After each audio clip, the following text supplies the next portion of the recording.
Sud Radio Berkov dans tous ses états. Le fait du jour. Le fait du jour, je vais vous dire, c'est un tweet que je vais vous lire de François Asselineau. Alors, François Asselineau a tweeté ceci. Rien ne va plus chez les souverainistes, entre guillemets, il a mis les souverainistes d'extrême droite. C'est la guerre entre Dupont-Aignan, qui a fait alliance à Vierzon avec Zemmour, Maréchal et Ciotti, tous anti-Frexit. Et Philippot, c'est toujours François Asselineau qui parle, désormais proche de Villiers, soutien de Zemmour en 2022. Alors, on lit ça, on se dit voilà, il y a plus personne, terre brûlée, il y a que moi, Asselineau, qui représente évidemment le souverainisme à moi tout seul. Et je dis tout de suite que si François Asselineau a envie de répondre, s'il écoute, ce sera avec aucun problème, il est chez lui. Alors, Nicolas Dupont-Aignan, vous, franchement, on peut pas vous reprocher d'avoir changé ni de voie, ni de ligne rouge, ni de chemin essentiel. Vous êtes indépendantiste, souverainiste, vous l'avez toujours dit, vous l'avez toujours marqué. Et on a l'impression d'un paysage en désolation. Qu'est-ce que c'est que ce paysage de campagne? Je le disais en début d'émission. Et énormément de Français, je ne dirais pas combien, mais enfin, au moins 50% sont d'accord avec un certain nombre d'idées concernant le pays. On le voit sur l'immigration, on le voit sur un certain nombre de sondages. Et puis là, ceux qu'on appelle, ou ceux qui se prénomment, ou ceux qui se baptisent indépendantistes, souverainistes, patriotes, etc., c'est le déchirement total. Qu'est-ce qui se passe? C'est le bac à sable. Vous savez, le bac à sable des gamins immatures, et alors même que la France a rendez-vous avec l'histoire. Alors moi, j'ai même pas répondu, moi j'ai pas joué au petit tweet, j'ai même pas répondu à Asselineau, parce que voir Asselineau nous traiter d'extrême droite et emprunter la rhétorique de la gauche bobo, c'est pathétique. Et il attend peut-être qu'on réponde. J'ai pas envie de jouer à ce jeu-là. Mais ce qui est vrai, c'est que je pense que... Oui, non mais il y a un problème très clair. C'est que les souverainistes sont pas à la hauteur de l'histoire au moment où on est en train de gagner la bataille idéologique. Vous savez, moi, me suis battu avec Philippe Séguin. J'ai commencé avec Philippe Séguin.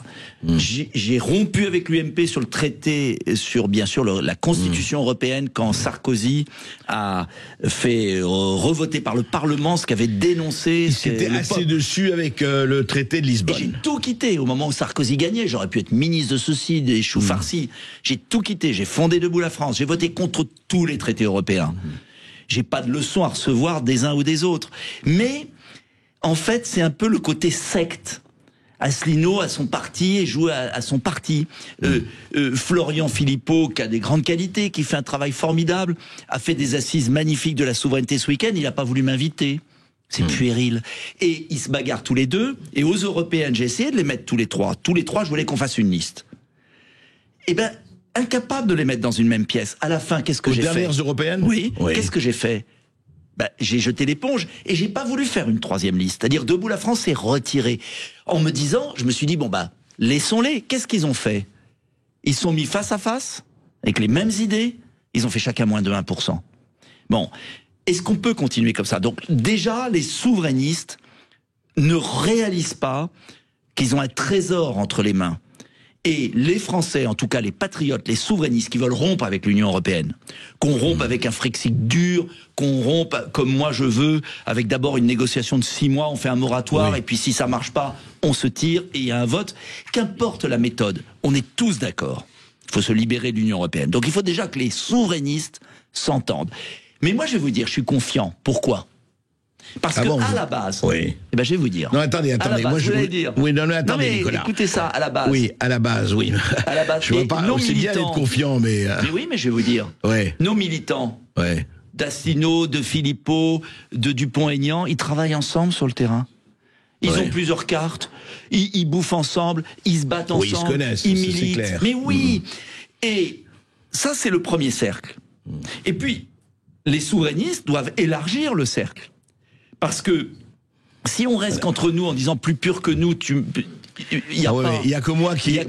Moi, j'ai la vraie croix de Lorraine, comme disait l'autre, et vous êtes. Et je pense, et j'ai toujours pensé, je finis juste. J'ai toujours pensé qu'il fallait élargir à ceux qui sur l'immigration sont d'accord avec nous. Je pense à Éric Zemmour, Sarah Knafo. Je pense à Marion Maréchal, même si elle n'est pas Frexit comme nous.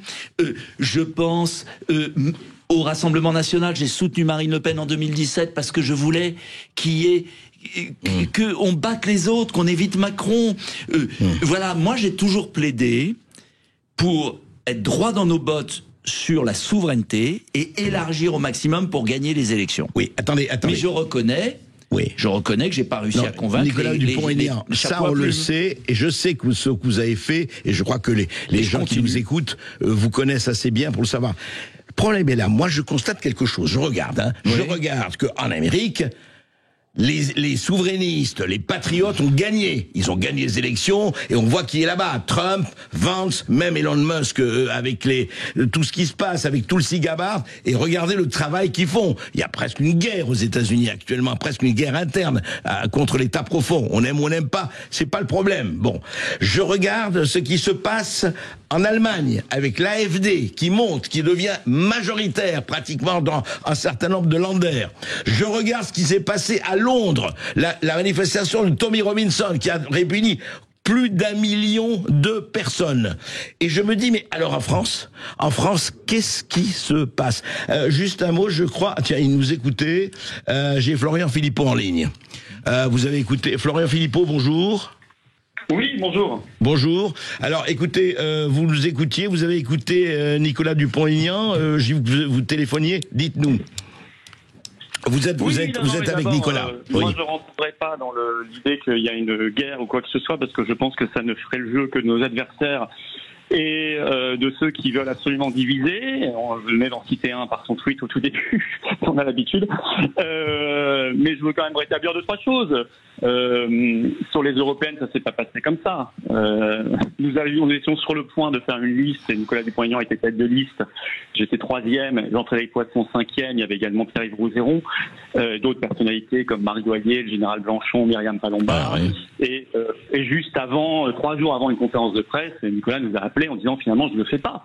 Bon, ce qui était honnête à ce moment-là de sa part, on était quand même un peu embêtés parce que c'était juste avant, mais la version à donner aujourd'hui n'est pas la bonne. Voilà, il y a même une convention, je l'ai dans mes mails, une convention qui était écrite, politique, financière, répartition des sièges, enfin tout ce qu'on fait normalement quand on fait une alliance. Donc ça, je ne veux pas laisser dire des choses qui sont inexactes. J'en fais pas un drame, mais je dis quand même la vérité. Sur les Européens, il n'y a pas d'histoire d'Asselineau ou quoi que ce soit, puisque de toute façon, il n'y avait pas de volonté qui est Asselineau, puisqu'il avait déjà annoncé depuis très très longtemps qu'il ferait sa liste, et tout le monde le savait très bien. Deuxièmement, sur Arras, écoutez, moi j'ai invité l'année dernière Nicolas Dupont-Aignan. Il m'a répondu mi-juillet, il m'a répondu la veille en me disant je viens pas. Bon, cette année, il voulait venir. C'est compliqué. Bon, c'est pas grave. C'est compliqué pour nous. Pour le reste, on peut pas me faire reprocher de pas inviter les gens. Combien de fois, Nicolas, tu es venu en manif, en événement chez nous? Des dizaines de fois. Et on était très heureux de t'accueillir, et on le refera. Il n'y a pas de guerre, on le refera. C'est pas grave si pour une fois, pour un événement, il n'y avait pas tout le monde. Je ne pouvais pas, André, vous y étiez à Arras, on était 3600, on avait 3 tables rondes qui tournaient en même temps. Oui. On ne peut pas inviter tout le monde tout le temps. Alors, Florian Philippot, oui, on va juste pas rester là-dessus. Je voudrais poser une question. D'abord, évidemment que Nicolas Dupont-Aignan vous réponde, mais surtout, vous avez lancé l'idée, d'ailleurs, la première fois, des primaires des souverainistes. Vous dites, voilà, moi, Florian Philippot, je suis prêt à me ranger. On fait une vraie primaire des souverainistes et que le meilleur gagne, ou en tout cas que celui qui a le plus de voix gagne. Alors, Nicolas Dupont-Aignan, là-dessus, vous seriez pour une primaire des souverainistes? Eh bien, moi, je voulais aller à Arras pour dire à Florian Philippot que quand on veut une primaire des souverainistes, il faut inviter les gens pour qu'ils expriment leur position. Et c'est pourquoi je voulais aller à Arras, pour lui répondre. Ouais. Voilà. Et moi, ce que je veux, bien sûr qu'il faut y ait une primaire. Moi, je suis tout à fait pour. Mais il faut qu'il y ait tous les souverainistes qui participent. Et sur les européennes, s'il n'y a pas eu de liste commune, c'est parce que j'ai pensé que c'était une folie de partir dans 2 listes face à face avec Asselineau et qu'il faut rassembler tout le monde. Mais s'il y en a moi, qui ne j'ai veulent pas envie. Oui, mais je vais vous dire, moi, je ne vais pas polémiquer à l'antenne avec Florian. Je pense qu'il faut unir tous les souverainistes. Et je pense que il n'y a pas assez de bonne volonté. Et à la base, il y a la bonne volonté. Donc, je pense qu'on surmontera tout ça et qu'il faut aussi élargir au-delà des souverainistes. Parce que ce que vous disiez, et il faut aller un peu au-delà, sur ce qui se passe en Angleterre, aux États-Unis. Moi, je pense qu'avec Florian Philippot, au-delà des petites susceptibilités des uns des autres, il y a la capacité à travailler. Et on l'a prouvé dans le passé. Et je fais grâce sur Arras. Mais s'il faut une primaire, il faut que tout le monde puisse s'exprimer en même temps. Mais au-delà de ça, il y a un éléphant dans la pièce. Le Rassemblement national.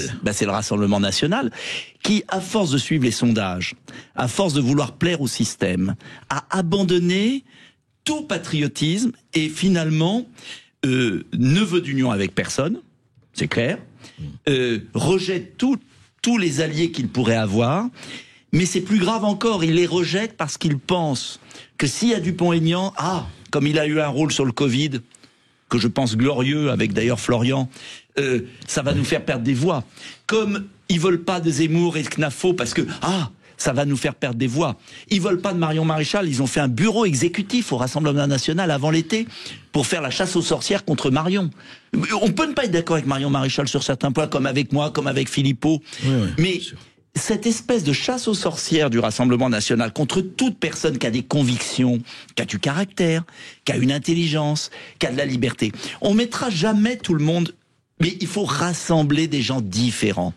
Et ça, j'y crois énormément. Il y a le premier cercle souverainiste, patriote, où il faut se libérer de l'Union européenne. Mais ça doit aller au-delà pour gagner. Tout à fait, on a bien compris. S'il n'y a pas... Non, mais j'insiste. Non, je sais bien, mais... À un moment, les Français vont comprendre que le Rassemblement national joue pas le jeu. Et c'est pourquoi ce matin, j'ai lancé la destitution et j'ai écrit à tous les parlementaires. On va en parler sur la destitution de Macron. Attendez, Nicolas, on aura tout le temps, Nicolas Dupont-Aignan, d'en parler, mais juste, je voudrais faire réagir Florian Philippot. Est-ce que l'éléphant dans la pièce, est-ce que vous êtes d'accord sur ce point, en tout cas ? Je pense que Florian Philippot est d'accord. J'ose espérer. Florian Philippot ? Oui, mais ça, je peux en parler, bien sûr, le RN, mais la question, c'est que... Non, vous savez pourquoi, pardon, Florian, je vous interromps 2 secondes. Écoutez ce quand même hier, ce matin, Marine Le Pen était chez Sonia Mabrouk. On lui a posé 2 questions, juste, c'est très rapide.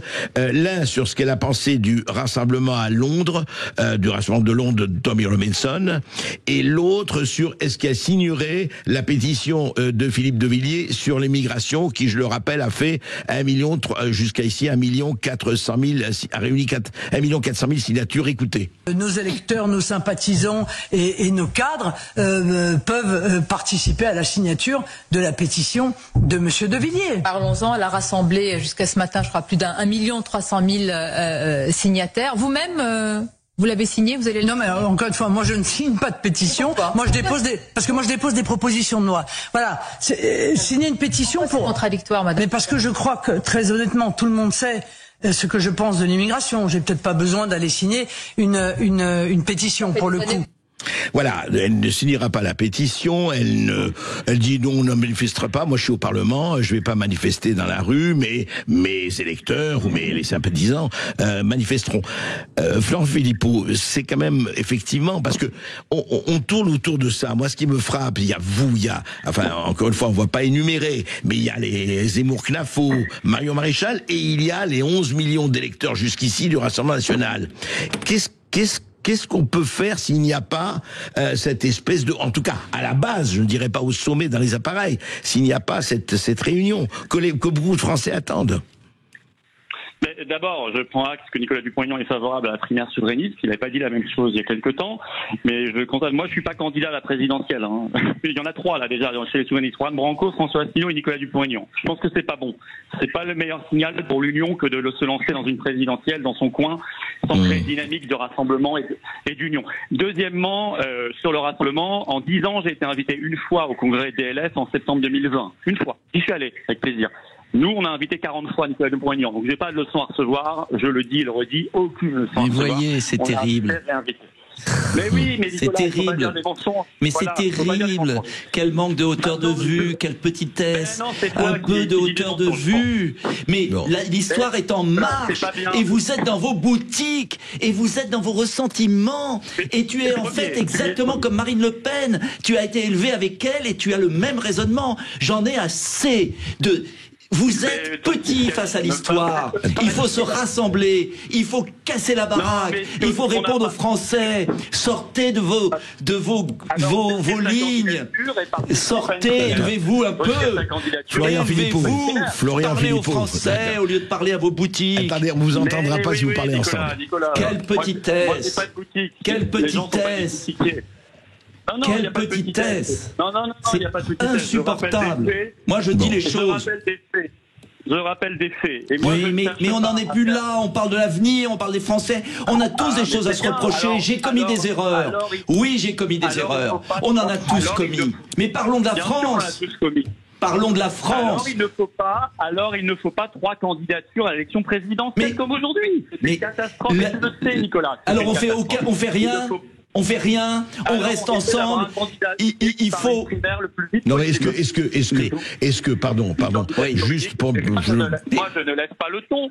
Je ne suis pas mais parce que non, nous sommes du même camp. Bon, est-ce que je peux poser une question? Vous êtes du même blanc. Le problème que pose Florian Philippot, je prends absolument pas parti. Est-ce que, puisque vous êtes tous, enfin on a compris, vous êtes pour les primaires, vous êtes que pour celui. Est-ce que aujourd'hui nous ne sommes pas encore à l'élection présidentielle? Il y aura des élections législatives. Oui, enfin peut-être législatives. S'il y a dissolution, on n'en sait rien. Il y a les élections municipales. Enfin bon. Est-ce que c'est le temps? Est-ce qu'il faudrait pas, posons la question autrement, à vous deux, mais à vous, Nicolas Dupont-Aignan aussi, enfin, est-ce qu'il n'y aurait pas d'abord de commencer dès à présent, et avec qui, et savoir avec qui, les primaires souverainistes, et qui s'appliqueront à l'élection présidentielle? Pour qu'il y ait des primaires souverainistes, il faut qu'il y ait des gens qui y participent et qui aient un bon esprit. Ouais. En attendant, il peut y avoir des primaires souverainistes, j'en serais ravi. Mais il y a des conditions à mettre en place. Il faut qu'Asselineau y participe, il faut qu'il y ait d'autres, on ne va pas se retrouver uniquement Florian Philippot et moi. Bon, en attendant, il y a une élection présidentielle. Il faut s'y préparer parce que le grand danger que je vois, j'ai eu 600 signatures, je suis le seul à avoir tourné dans toutes les communes de France, à voir ces maires. Florian Philippot a eu une signature à la dernière présidentielle. Non, c'est faux, François Asselineau n'a pas eu les signatures. Et si j'avais pas été, et si j'avais pas préparé les choses, il n'y avait pas de candidat souverainiste. Donc, moi, ce que je veux, je suis tout à fait prêt. J'ai retiré ma liste européenne. Je l'ai retirée. Donc j'ai prouvé les choses. Ce que je demande là, on n'est pas dans l'affaire Philippot, même pas souverainiste. On est dans l'affaire de la patrie en danger. On est dans l'affaire que le principal parti, qui fait 30% des voix, est en train de naviguer à vue, de refuser de manifester, de refuser de signer la pétition de Villiers, parce que Marine Le Pen est jalouse que ce soit de Villiers, elle veut pas lui donner de crédit. On est dans des enfantillages. Je souhaite qu'on prenne de la hauteur. C'est pour ça que j'ai pris l'initiative de la destitution. J'ai voulu écrire à tous les parlementaires. Je veux qu'on dépasse debout la France. Je veux qu'on dépasse les patriotes. Je veux qu'on dépasse tout ça. Les Français veulent qu'on prenne de la hauteur. Et les choses viendront naturellement. Mais de grâce, la condition pour qu'il y ait ce travail en commun, c'est de cesser les enfantillages. Alors, juste un mot, Florian Philippot, pour conclure avec vous, vous souhaitez un peu la même chose, mais que chacun soit ça va s'arranger. Oui. Florian? Mais évidemment, bon, parce que j'ai proposé les primaires depuis bien longtemps et que je critique le RN en disant que c'est un parti qui a trahi, qui a abandonné le Frexit, qui a abandonné tout et qui ne veut même pas destituer Macron ni voter les motions de censure. Il nous a mis Richard Ferrand à la tête du Conseil constitutionnel. Moi, il n'y a pas de drame dans ce que je dis. Je dis simplement qu'on ne s'en sortira pas s'il y a des multiplications de candidatures souverainistes qui feront 1 ou 2%, que ça ne sert à rien. Moi, je suis pas candidat, je l'ai annoncé. Je pense qu'il faut laisser sa chance aux primaires, au peuple souverainiste qui choisira, et on essaiera de convaincre un maximum de candidats de participer. Je le dis sans polémique, sans esprit. Moi, je ferai des choses demain avec DLF et Nicolas Dupont-Aignan. D'ailleurs, beaucoup de DLF étaient là à Arras, et il le sait, et il n'y a pas d'esprit de polémique chez moi, il n'y en a jamais eu. Et je le dis très clairement, le RN aujourd'hui est un problème, je suis d'accord, il faut prendre de la hauteur par rapport à cela, il faut sauver notre pays, et je suis sûr que quand on fera tous la très grande manifestation manifestation comme en Angleterre avec tout notre drapeau français, on se retrouvera tous dans la rue, côte à côte. C'est ça le message. Ça, ce n'est pas une mauvaise idée. Merci Florian Philippot, Nicolas Dupont-Aignan, restez avec nous. On fait une petite pause et on continue. À midi 14h, André Berkoff.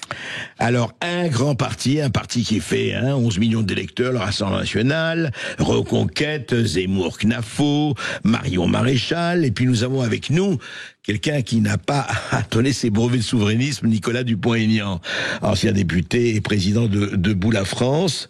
Nous avons eu Florian Philippot au micro, et nous avons Eric. Bonjour Eric. Bonjour André. Bonjour André, merci beaucoup pour votre émission, je suis un grand fan. Merci. J'adore et franchement c'est génial, continuez comme ça.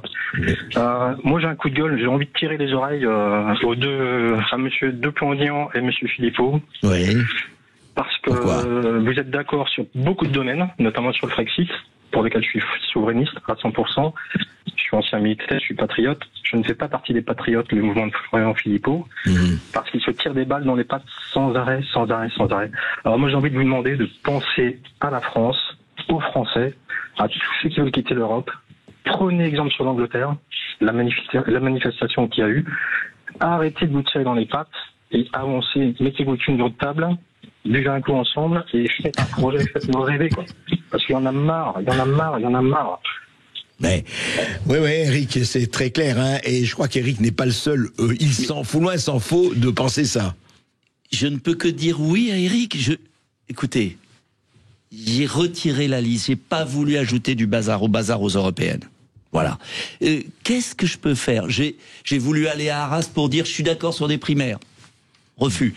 Je vais pas polémiquer, ça va venir par la base, par des gens, parce que je sais qu'il y a des millions de Français qui veulent d'abord que les souverainistes s'entendent pour se libérer de l'Union européenne.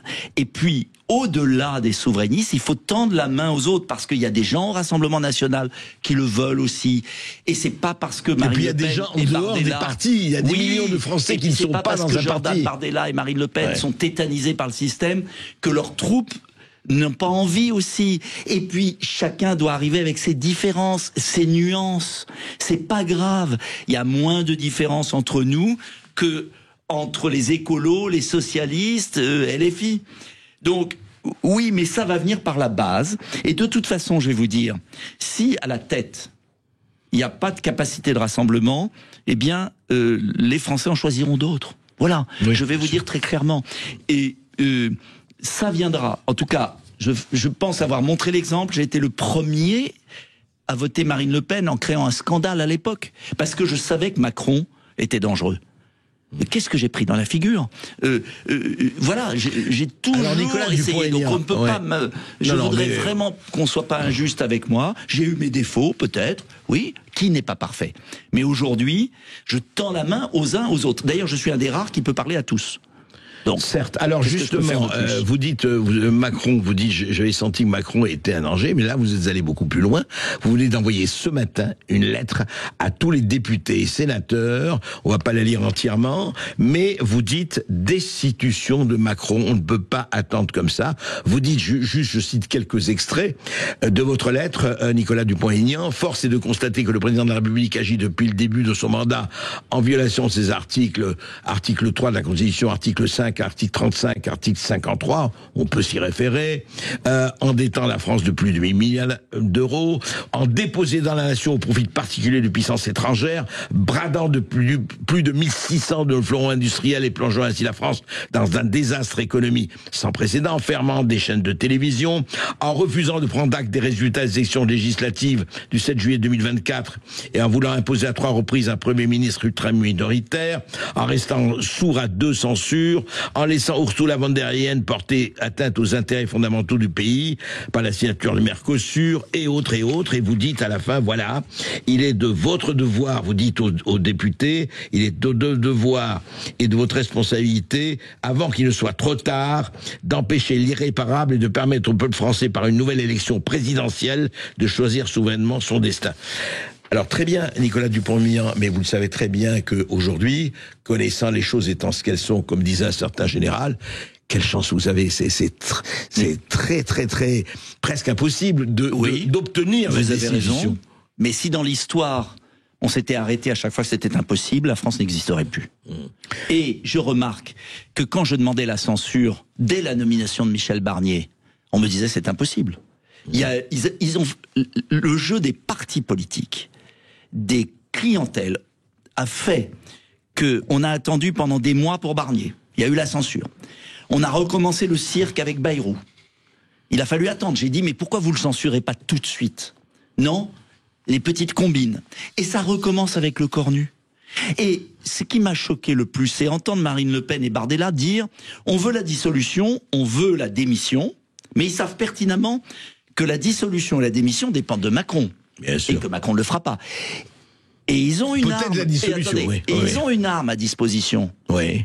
La destitution. Mais ça, ils veulent pas l'utiliser. Donc il y a quand même un paradoxe. Moi, vous savez, moi j'ai du bon sens. J'ai les pieds sur terre. Je trouve curieux quand on est parlementaire et chef de parti de dire la situation est très grave. Macron est un désastre. On veut qu'il s'en aille, mais la seule arme qu'on a qui permettrait de le faire partir, on veut pas l'utiliser. Attendez, quelle est la seule arme? C'est quand même fou. Comment alors? La destitution, l'article 68. Article 68. D'ailleurs, pourquoi laisser à Jean-Luc Mélenchon l'usage de cet article? Oui, parce que LFI, la France... oui. Donc vous êtes avec la France Mais je Insoumise suis pas là-dessus. avec la France Insoumise. Je dis que il y a une seule arme dans la Constitution qui permettrait de faire pression sur Macron et d'envoyer un signal fort.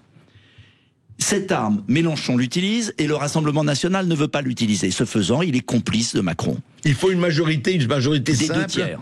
Les 2 tiers. Ça ouais, sera c'est dur. Mais imaginez l'impact psychologique, politique, dans le monde entier, si ceux qui ont voté la censure se lançaient et s'engageaient dans la destitution. Vous imaginez l'impact politique. Et c'est le moment parce que je vais vous dire, chaque jour qui passe nous précipite vers le drame. La France est une cocotte minute. Chaque jour qui passe nous engage. Et là, c'est un rendez-vous devant l'histoire. Et moi, je dis aux députés et sénateurs, vous n'êtes pas représentants des partis. Vous êtes, comme le général de Gaulle voulait que vous soyez, le représentant de la nation. Et vous êtes en âme et conscience devant les Français. On ne peut pas continuer ce jeu de dupes. On ne peut pas continuer ces combines politiciennes. Il y a urgence. Et ce que je demande, c'est l'esprit du général de Gaulle. C'est de dire, vous rendez la parole au peuple. Vous l'avez rendu en 2024, vous avez été désavoué. Vous auriez dû partir. Ce qu'a fait le général de Gaulle en 69 quand il a perdu un référendum. Le référendum, bien et sûr. maintenant, la situation est bloquée. Vous renommez. Bientôt, je l'ai dit ce matin, il va nommer son cheval comme Caligula. Parce que, mais quel bras d'honneur! Non, mais il y a un moment. On se demandait s'il l'a pas déjà nommé. Non, mais je n'irai pas cette insulte pour le Cornu qui, en tant que personnalité, non, je pensais pas le Cornu, je pensais à un de ses prédécesseurs. Mais passons. Maintenant, passons. est-ce que les députés... Le problème, c'est plus Macron, c'est la lâcheté des oppositions. Le problème, ce n'est plus celui qui abuse de son pouvoir, c'est les Français qui le laissent faire. Il y a 2 solutions. Soit ça finira dans la rue, dans la violence, soit ça finira par une prise de conscience des personnalités politiques qui ont l'article 68 et qui doivent l'utiliser. Eh bien, c'est simple. Et moi, mon seul rôle, c'est de mettre ceux qui peuvent voter cela devant leur responsabilité. De mettre en lumière. Merci Nicolas Dupont-Aignan, tout à fait. De toute façon, il y aura qui votera verra. On le saura très très très vite, c'est ça. Et merci à vous. Merci à vous.